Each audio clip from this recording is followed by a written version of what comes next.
Video, I'm going to walk you through how to order this Snuggle Velour block. So we're going to go to Photo Quilt Blocks.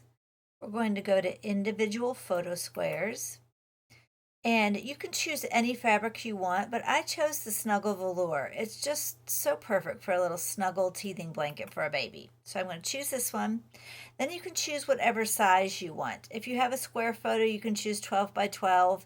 If you have, just depending what size you want it or the orientation of the picture, you may have to choose one, that you can have a different size.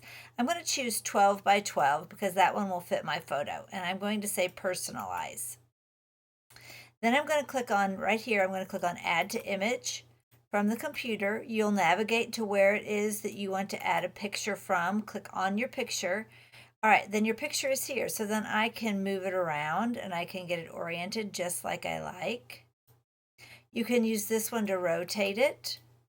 You can make this one larger and smaller.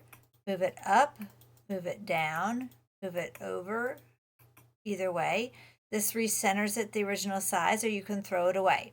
So once you have this done, if you want, you can add text. So I'll add text on line 1.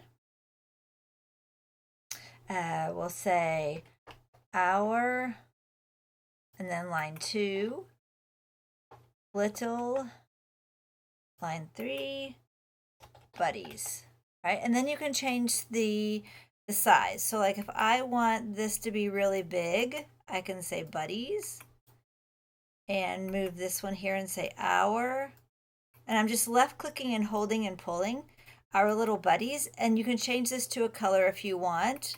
There's a pink, so I'm going to change this to pink.